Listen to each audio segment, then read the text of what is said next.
Welcome back to Light the Fuse. Wait a second, Charles, where am I? I thought this was Light the Wick. What is going on here? It's a quick diversion back into Light the Fuse. We found an amazing production designer and art director who worked on both franchises. So it's just a little diversion back into Light the Fuse. Ooh. No biggie. Charles, I was confused there for a minute. I heard the legally dissimilar Mission Impossible theme, and I just didn't know what was happening. So thank you so much for clearing that up. And, since we're back into Mission Impossible, do you have some Mission Impossible stuff to talk about? Actually, I do. Yeah. I don't know if I told you about this, but Scuba Luther emailed us. The Scuba Luther? Someone set up an email address, scubaluther@gmail.com, and emailed us. They just emailed us the creative screenwriting article about MI3 from 2006, which is a great article that we're going to do a Patreon episode about because it was really insightful and gave some wonderful behind-the-scenes looks at the process of how J.J. Abrams and Orsi and Kurtzman wrote the screenplay for 3, and there's some little fun things that got unearthed in that article. So we're going to do a Patreon episode, but I wanted to let you know that Scuba Luther sent us an email. Wow. I'm a little disappointed that neither one of us set up that email account, but I'm happy to communicate with Scuba Luther from here on out. But yeah, that article is really great. We are going to talk about it on the Patreon. We have gotten all this stuff about Mission Impossible 3 recently. I feel like we should go back and redo our making of episodes or do an extra making of episode or something just of the stuff that has come to light recently. Yeah, because you went through was it Vic Armstrong's book, the very famous stunt coordinator and stuntman Vic Armstrong? Yes, I went through Vic Armstrong's book. I just transcribed everything about Mission Impossible 3 because he was on the Carnahan version and the J.J. Abrams version. So there's a lot of great details in there. Yeah, it had some good little tidbits about Joe Carnahan's version. Yeah. So sign up for the Patreon because we're going to do a Patreon episode about that as well. Yes, that'll be coming to Patreon soon, along with the episode about the creative screenwriting article. And we have a lot of great shows coming up for our Patreon and already banked for the Patreon. So I really can't wait to get going on those. So yeah, pretty exciting. How you feeling about that, Charles? I feel great. I actually got another bit of Mission Impossible news to talk to you about. Whoa, okay. Boy, I'm already out of sorts, Charles. I don't know what show we're doing, and now you're throwing this in. Okay, go ahead. It's not really news. It was just another thing that somebody sent us. It's actually just one guy, and he made fun of us for saying it's them. But the Redux Project, he posted that video breaking down the padding that was on the wall in Fallout. Yes. He made a Google Maps link where it has pins in all the locations in the world where Mission Impossible movies have filmed. Oh, my God. That is amazing. Yeah. So it's really cool. We're going to post that link on our show notes. So go to the episode guide on LightTheFusePodcast.com and look up this episode, Kevin Kavanaugh Part 1, and check out that link so you can look on Google Maps and see all the different locations that this person set up. It's really cool that he sent that to us, and just wanted to share that with everybody. Wow, cool. Well, that'll be fun because we can't go anywhere. We can't leave our houses. Things are really bad again, and we're all in lockdown, so it'll be fun to take a virtual tour of the world, and I can't wait to check that out. So yeah, thanks for that. I have some sponsors, Charles. Are you ready for this? Yes, you do. I want to hear all about them. Tell me. Okay. So this episode is brought to you by Jeremy Dillon. And, he has an amazing podcast called My Favorite Album that we encourage you to check out. Each week, he talks to a different musician, songwriter, actor, or filmmaker about the music they love and how it's influenced their work. But he's also gone kind of off topic during, the quarantine. And there were some really interesting shows, including the one that we did with him, Charles. I don't know if you remember that, but it was a lot of fun. Yes. He actually put in music and whatnot. So that's great. Check that out every week. The episode is also brought to you by John B.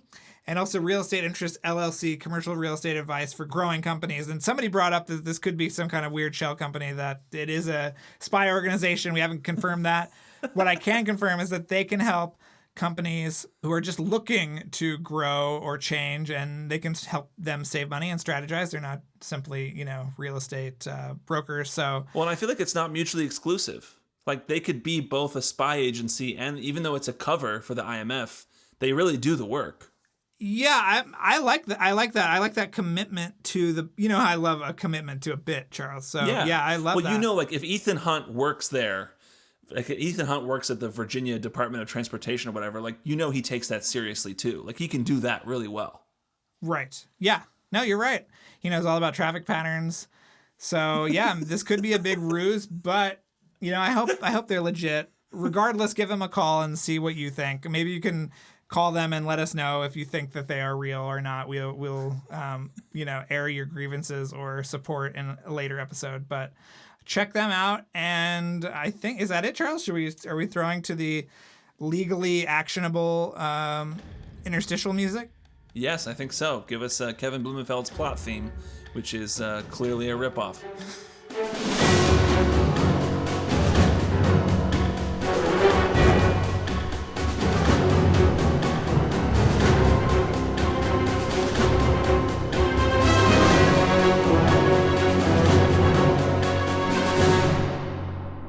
We are so thrilled to be here with Kevin Kavanaugh, who has had a huge place in both the Mission Impossible and John Wick franchises.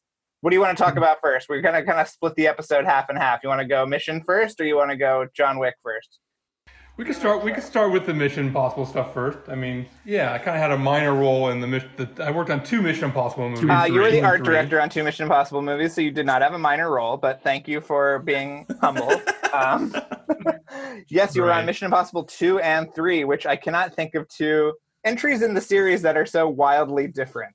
So let's start with 2. I mean, how did you come aboard the project? Were you always a sort of fan of the franchise? Yeah, I was definitely a fan of the franchise. And the production designer on that was Tom Sanders, who kind of got me my first kind of job in the film industry. Not my first job, but my second job. My first job in the art department. And so I owe a lot to Tom, and was a good friend. Tom passed away a couple years ago, so bless his heart. He was one of my mentors, and he really created a family environment for not only for me, but the people who worked under Tom.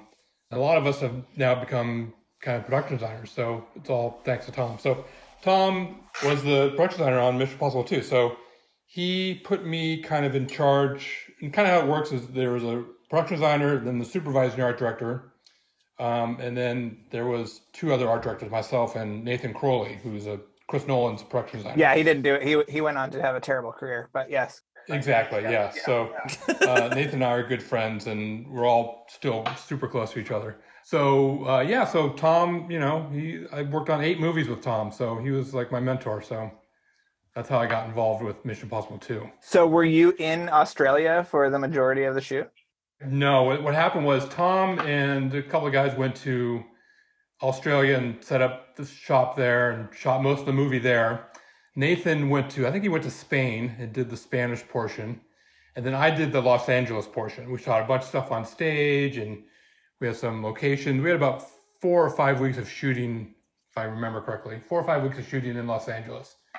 And we had like 4 or 5 stage builds we had to do. And so I was kind of like man in the fort back in Los Angeles. And every couple of weeks I'd get an email saying, oh, we didn't shoot a certain set. We're going to shoot it back in LA. So I kept getting all the stuff that they did end up not shooting in Australia got pushed back to Los Angeles.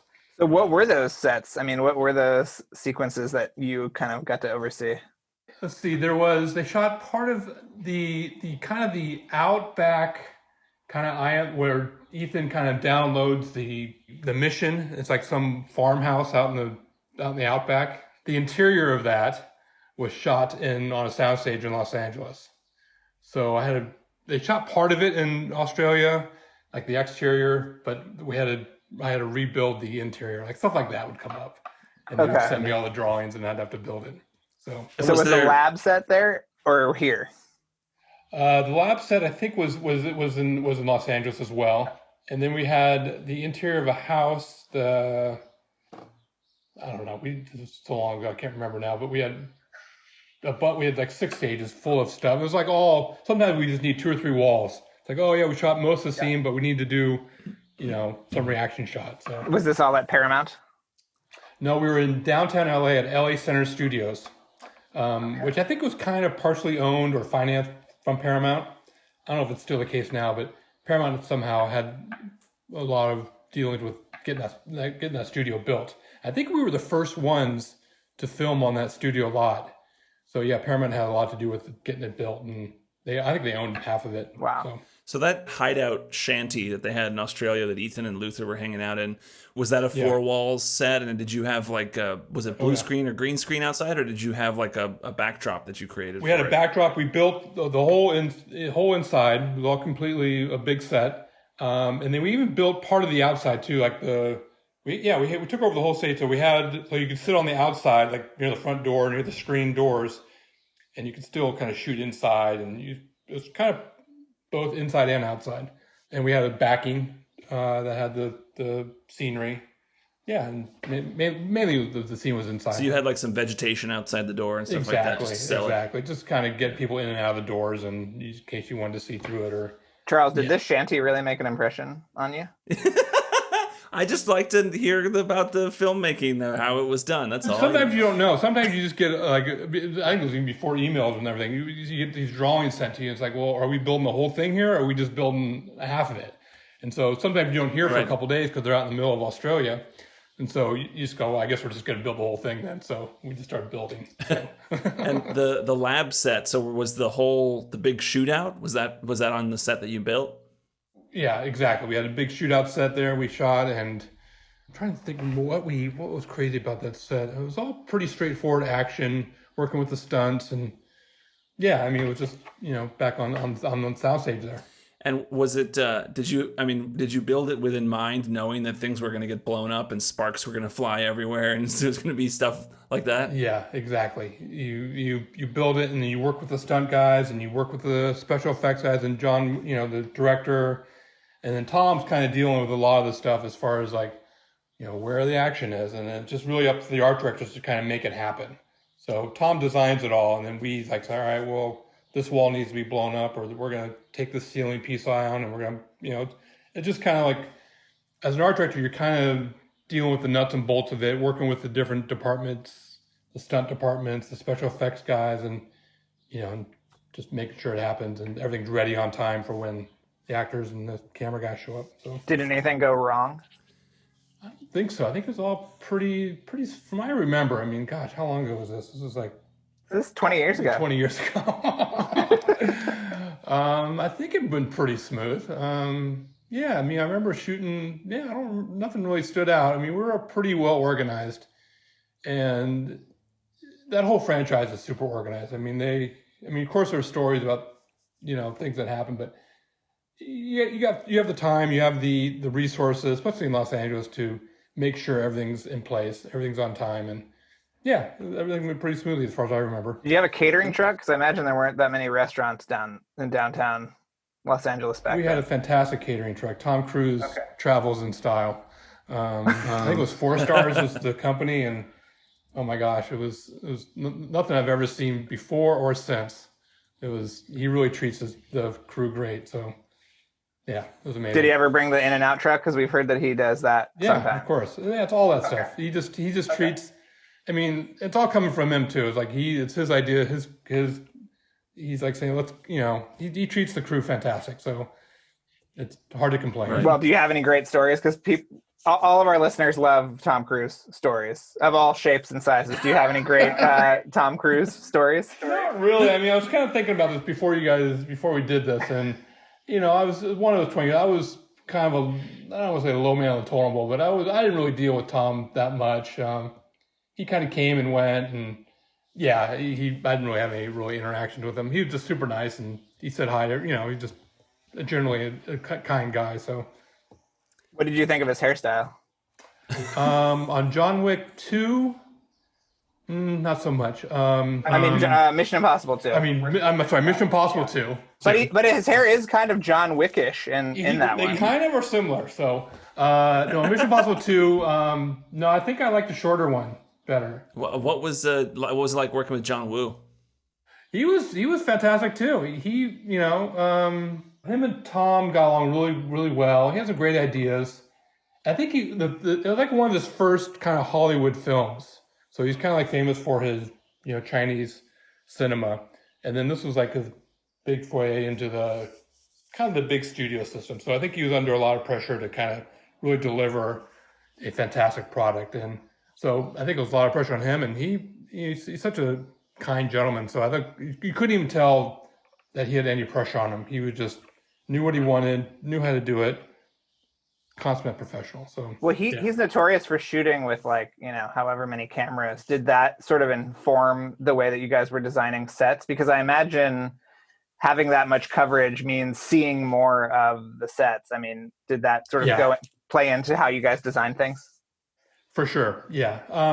And I think we always design, especially on a film like this, where we, a lot of times they really don't know where they're going to put the camera. They don't know, it's not really storyboarded per se. So you have to build everything. You have to, every nook and cranny, every drawer, every closet needs to be dressed, and every little bedroom that we do has to look like it's been there forever. So on these films, you kind of do everything. So you just make sure nothing is for chance.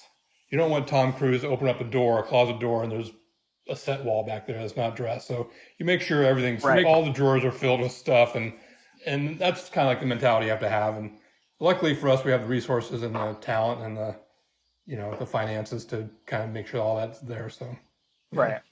Charles, do you have any more 2 questions, or should we jump in? Well, I'm curious because you said that Nathan Crowley went to Spain. From everything that we've heard before, they cut budget of the movie. They cut the budget of the movie right before they started shooting, and they didn't shoot in Spain. Did they actually shoot some stuff in Spain? No, he went there. They set up shop there, and they were going to do the car chase, and then the interior of I think it was like there was a bathroom they go and do. And I think they had all that. They scouted it, and I think they even started building there, if I remember correctly. And then they didn't have the finances to go there, so they brought all that back to Los Angeles. Or did they go to? No, I think they went back to Australia. That's right. Nathan went from Spain to Australia. Did they build stuff, and then they shipped that stuff to Australia? I don't think they shipped it. I think they just scrapped it and built a new one. So I think that's what happened, if I remember correctly.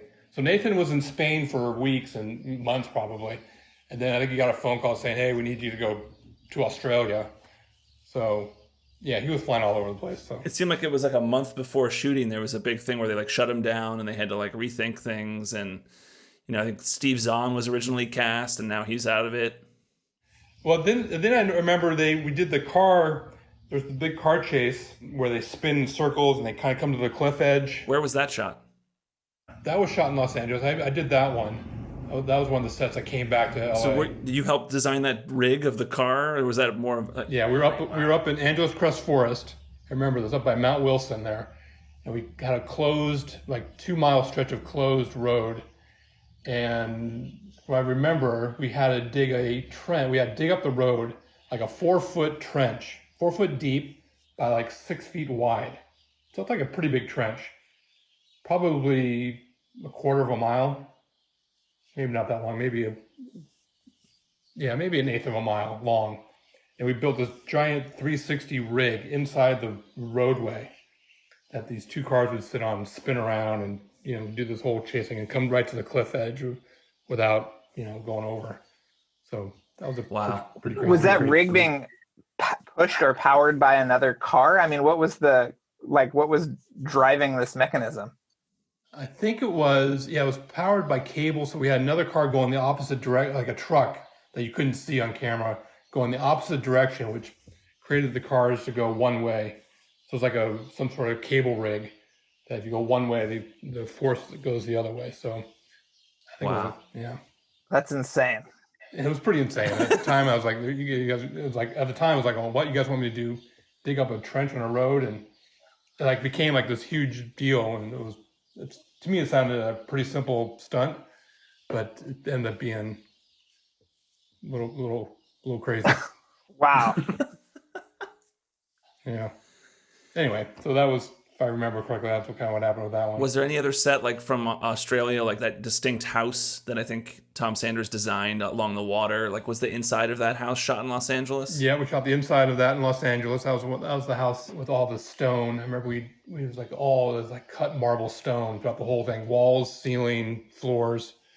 Like kind of a very modern contemporary house. And I remember we had the backing on that one. I remember we had the backing shipped from Australia. I think they were going to build it in Australia, and we had the whole backing, which was the harbor of in Sydney there. They shot the backing there, and then they shipped it to LA, and we hung it. Yeah, we hung it on soundstage there, so you couldn't really tell. So that's like a giant rolled up backdrop, and they shipped that to you? Yeah, exactly. Wow. Yep. Crazy. But the house, we built the house on soundstage. So we did a lot on the sound stages. And everything, because I think, Tandy Newton did a interview recently where she was talking about some of the pressures on set of MI2. So you didn't see any of that kind of... No, not really. By the time they got to Los Angeles, they were all kind of like light at the end of the tunnel, per se. They're all kind of like feeling they're back at home. Most of them were probably sleeping in their own bed. So I think they were glad to be back in Los Angeles finishing the movie. So I think that relieved a lot of the stress that was going on. Right. Well, you got called back for the third one, so obviously you did a great job. That trench really made an impact. Exactly. No, it was kind of more of a coincidence. It wasn't so much I worked on the second one. It was just happened to be, I don't even think they knew I worked on the second one when they hired me. So Scott Chambliss was the designer on that one. And Scott's great. Yeah, we talked to Scott. Yeah, you guys talked to Scott. Yeah, exactly. Yeah, Scott's awesome. He's fantastic, right? He's had a great career, and he's continuing to make fantastic movies. So, yeah, Scott. So I never met with Scott. I didn't know him, before that. So I kind of came in. They needed an art director again to come in and take over a bunch of the sets that were being designed, and it was like the same kind of role. I came in and took over some of the stage work, and then the German, where Carrie Russell is kidnapped and she's like held hostage, and Ethan has to come in and rescue her. That whole sequence was my set. I was kind of in charge of. So like the Berlin factory or whatever that was? The Berlin factory, exactly. It was all that stuff. So. And that was shot at some place here in California, right? Or some... It was out in Fontana, which is east of Los Angeles, like an hour. And it was an old steel factory, basically. So we shot a lot of it there. A lot of the exterior, a lot of we had the helicopter coming through and him running through it all. And then we shot the interior, the big shootout on the inside. We shot that at a warehouse in downtown LA. So like where she's kidnapped, where she's like chained up and we had to come and rescue her. That was all in a warehouse downtown LA. Can you answer this very important question that we've heard a lot of people talk about? How close is Tom Cruise's house in the movie to J.J. Abrams' actual house in real life? I remember Scott was showing me photos of JJ's house, and I couldn't tell the difference if he was telling me this is exactly what he wanted, or this is what we were supposed to be inspired by. But yes, I believe JJ had a very distinct kind of mandate saying this is exactly what I want. So I was saying, well, why don't we just shoot at JJ's house? Well, so the factory, the Fontana factory, what kind of work did you have to do to make that look like was there a lot of work done to adjust it to make it look different, or was it just changing some signs to be in German? Yeah, exactly. Changing some signs, but then, like the scene where the helicopter comes in, I believe it comes in like, we had this crazy kind of open area where it flies underneath these girders and these bridges. And it was kind of like making it kind of safe for the helicopter to come flying through there, so no one gets hurt. So it's like bringing in vehicles, taking away all the loose stuff that could fly away from the rotors of the blades. I know this sounds kind of boring, but it's like just making it safe, and so the actors and the action, no surprises would happen. So, and then I think we did, some fences and just make obstacles. We created like a little obstacle course for him to run through, a different set dressing. Right. Well, and then for the interiors in downtown LA, you were like in the same building or something as where they were shooting Zodiac, right? Were you like on top of them or something? Yeah, exactly. I think Zodiac was shooting not too far from there. Yeah, we were down on, where was that building? It was down on 7th Street there. It's kind of this really cool kind of old factory down there. And we built the whole interior set. We should have done it on a soundstage, considering all the work we did. But yeah, we just kind of we took over this we did the whole interior there. So we did a big shootout with exploding buildings, and it was kind of crazy. So what was it like working with JJ? I really didn't know JJ that much. I know he did Lost and Alias, so he did some TV stuff. I think this might have been his first, maybe his second film. It's his first. Was it his first film? Yeah. So he wasn't really. So I didn't really know what to expect, to be honest with you. I didn't know if what kind of, if he was into the the big Mission Impossible, big action sequences, but he totally. I mean, the script was fantastic. I was like, all right, this. And Scott was kind of came from the same area. He's kind of like a TV, Alias, kind of production designer. And back then, it was kind of like a big difference between the feature production designers and like the TV designers. Just a different way of kind of thinking and a different way of designing your sets. How so? Well, I think TV, you're kind of like under a lot of pressure to, there's a lot more turnover. So you have like maybe a couple weeks or maybe a month at the most to kind of design your interior sets and find their locations and get everything all figured out. Where features, you have maybe 2 or 3 months to figure out the same kind of problems. So they're used to like working at a really kind of fast speed and kind of just solving problems at a much quicker pace than say a feature film would. Which kind of you have to in order to do that, you kind of need to cut corners. You need to we're just going to shoot part of this set. We're not going to shoot the whole thing. So you kind of have a different kind of mentality when you go about designing the set, because you don't really have the time, or a lot of times you don't have the resources. Where a feature film, you kind of have a little more time. You have a little more. You can really kind of think it out. You can really go shop for fantastic furniture. You can have stuff built, and just have a little more resources. So I guess so you don't really know. So you're working with, it's just a kind of a different mentality, really. It's not so much one's more talented than the other. It's a different kind of way your brain works. So going into it, I was like, all right, well, let's see how this is going to work. So working with JJ, he's fantastic. He's super smart, knew exactly what he wanted, knew exactly what he wanted to shoot. And I think it's come from maybe that TV kind of experience where, you really have to plan your shots and plan the scene out and everything was like super planned and organized. And that was fantastic to work with. So yeah, incredible. Scott told us that he was a little disappointed when he finally saw the movie because everything was so tight on the actors and you couldn't see the sets. Were you sort of disappointed by that as well? Yeah, I guess so. I mean, when I go to a movie, I'm trying to follow the story, and even when I read a script, it's like, what's the story here? What's the story being told? And hopefully the set design and the production design doesn't, depends on what kind of movie it is, but it doesn't get in the way of what's being told. So on these films, it's about the action, it's about Tom Cruise and the story, the complicated story that you're trying to follow. So yeah, I guess you kind of wish it was, obviously from a production standpoint, you want to see everything in a wide shot. You want to see the whole space that you built. But I try not to let that get in the way of what I'm trying to enjoy a movie. Do the viewers feel that way? Some viewers do feel that way. Yeah. Do they? Yeah. I think you can tell that it's his first movie and that he came from TV when he directed a $150 million movie and the camera is always 6 inches away from the actor's face. Yeah, that's what I was trying to figure out. That's kind of the TV thing that you kind of have your plan. You kind of cut right to the chase, cut right to the dialogue. So yeah. Obviously, that developed with him in subsequent movies. I think so. Yeah. Yeah. And so, were you there for the bridge sequence?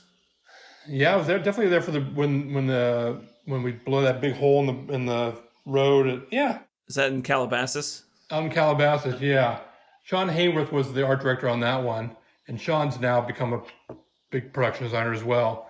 So Sean and I, we go way back as colleagues. So Sean was in charge of that portion of the movie. Yeah. You should interview Sean. Sean's a great interview. Cool. Yeah. Well, if you have his email, I want to connect us. We'd love to talk to him. So, could you speak to the differences between MI2 and MI3? Was there a difference in philosophy to the approach of the two movies at all, or anything like that, between JJ and John Woo, or anything like that? Well, John Woo, he was Chinese. His English wasn't all that fantastic. So, I think there was a little bit maybe of John Woo had what he had in his head. He kind of had a certain style that he knew and that he wanted to bring and influenced the film and the franchise, where JJ was kind of maybe a little more open to kind of different ideas and different, be collaborative with Scott and with Tom Cruise, and he kind of was maybe a little more freer to let things kind of develop. But I'm sure JJ is a smart gentleman, so I don't want to say he didn't. Yeah, I think he knew exactly what he was, getting himself into and what he was doing. But I think he did maybe it was just different cultural difference more than anything. Right. Did you have any more interactions with Tom Cruise? Did he remember you from the last movie? No, he didn't. Oh. That's okay. Drew, you have any more mission questions, or can I move on to How long ago something was else? that? Was like 18 years ago. I'm surprised you guys remember all this stuff. Listen, we had Barbara Bain on the show yesterday, so and we talk you about did? that was 40 years ago, 50 years ago. She still remembers it. So yeah, no, Charles, we can move on. I just wanted to, before we get into John Wick, I wanted to talk about, because you were art director on The Dark Knight and production designer on Dark Knight Rises. So I wanted to ask about, obviously those are huge movies, what it was like to work with Christopher Nolan, and what was the work that went into those movies. Yeah, so that was, again, going back when I mentioned earlier about working with Tom. Nathan and I were the two art directors underneath Tom. And Nathan and I are great friends, and we did actually our first film with Chris Nolan was The Prestige. So I art directed on that as well. Love that movie. Yeah, that's one of my favorite ones of his. Yeah, so working with Nathan and I was his art director for a long time. We did 4 movies together.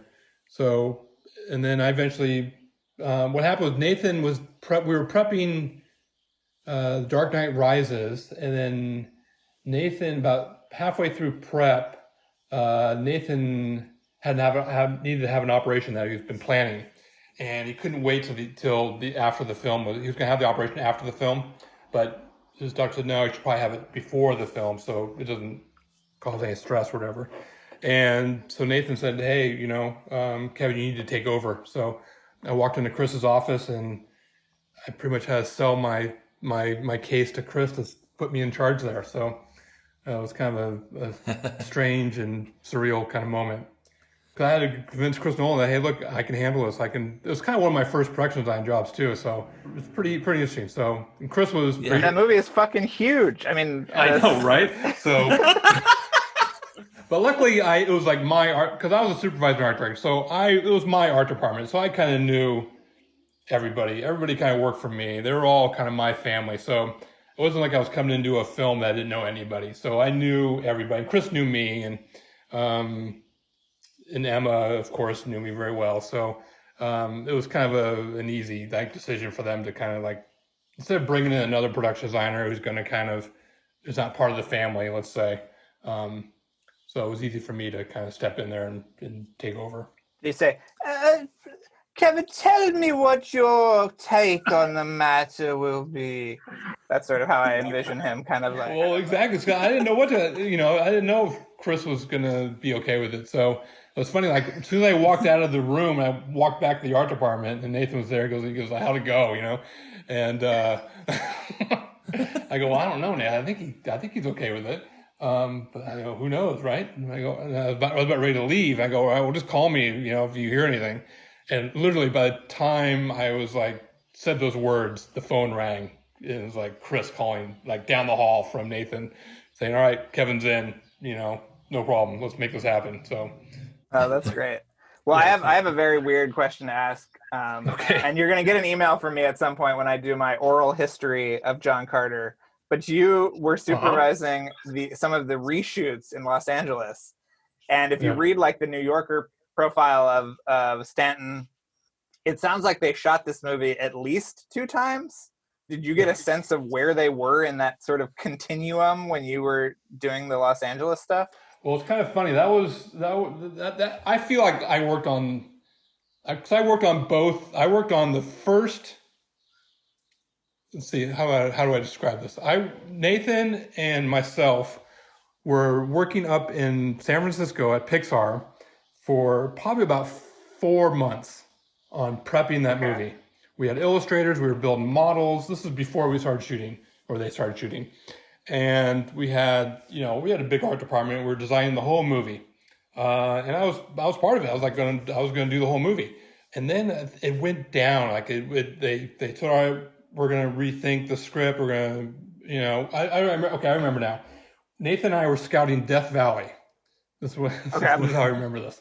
We were on the road in the middle of Death Valley scouting desert locations because it was like we didn't know what was going on. It was let's just go to Death Valley because I love Death Valley. I love going there, especially in the wintertime. And Nathan's never been there. I go, Nathan, let's just go to Death Valley. It's not that far. It's we can be there in 4 or 5 hours. Let's just go there and spend the week out there, 4 or 5 days scouting. It's a fantastic place. I think we'll get inspired. We'll find cool location. We'll get some great ideas about what Mars would look like. And so we were out there, we were driving around, we were there, we were having a great time, we were looking at all these different cool places. And then we get a phone call saying, hey, you know what, the film's going down, we're going to rethink the script, we're going to rethink everything. You guys need to come right back, don't spend any more money, don't stay in any more hotel rooms, and come back and get your stuff, and we'll let you know what's going to happen. So it was like, we were kind of like, oh my God, what are we going to do? So we drove all the way back to San Francisco, kind of packed it for the next couple of days. We packed up the art department, put everything. We had big, huge models. We were like, we had a ton of stuff that we had to pack up, like a truckload full of like art supply stuff. And then I remember getting a call from Nathan saying, yeah, we're gonna just keep it a small production here. And I said, all right, fine. Then I left and started production designing different movies. And then like a year later, then they started back up John Carter, and it was a long story. I started up John Carter, and then Nathan finished it, and then they had these reshoots that you guys are talking about. Then they called me back for the reshoots, and Nathan started Dark Knight Rises, and I was kind of doing the reshoots for John Carter. I don't know, the whole thing was kind of a mess. Well, do you remember how much of John Carter was reshot in Los Angeles? It seemed like a lot. A lot was, yeah. I remember going in there. I think we shot for at least a month. Maybe it was 6 weeks of shooting. So yeah, it was a lot. I remember we had to rebuild a bunch of stuff that I helped design 2 years earlier. It felt like. Wow. You know what Kevin's working on right now, right, Charles? What's that? Without Remorse, the Tom Clancy movie. Oh, awesome. I just finished that right before COVID. So so I'm done with that one. It's not out yet, but yeah, they're finishing up that. Who directed that? Stefano Sollima.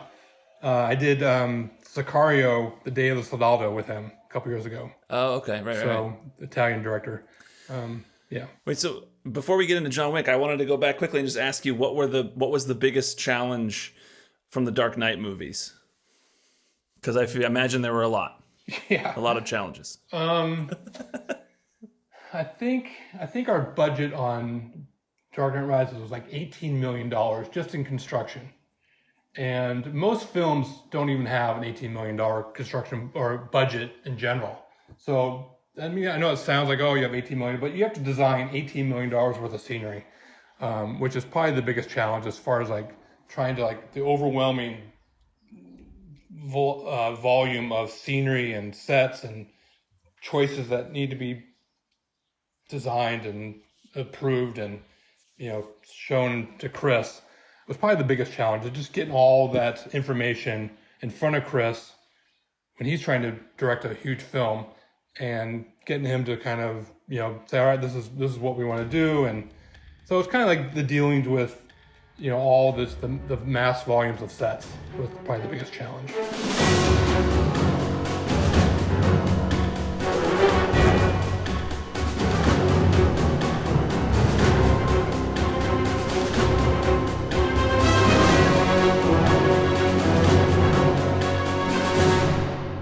Welcome back, Charles. That was a great conversation. I loved talking to him, and it's very cool to go from him talking about Mission Impossible to talking about John Wick next week. Yes. And before he even gets into John Wick, we also do talk a little bit more about The Dark Knight Rises. It's really cool. He talks about how they did the frozen river sequence, which was not actually frozen. It's really cool to hear him talk about how they did that sequence in Dark Knight Rises.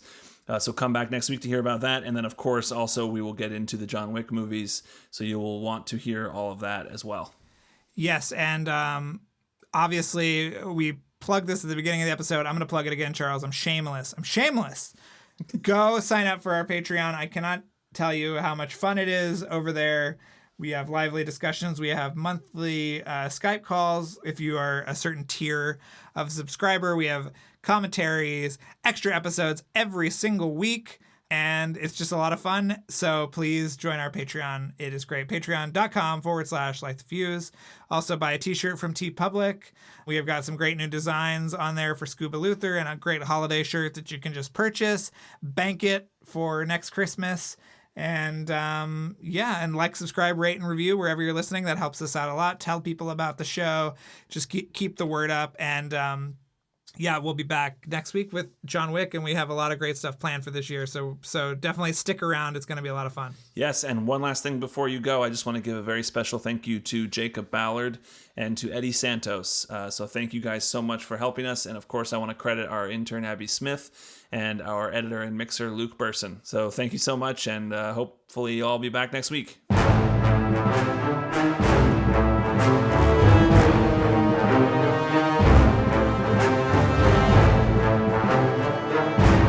Thanks again for listening, everyone. Before we go, another mission, should you choose to accept it, please rate, review, and subscribe wherever you listen to podcasts. And remember that you can follow us on Twitter and Instagram at LightTheFusePod, and email us questions or comments at lightthefusepodcast@gmail.com. This message will self-destruct in 5 seconds.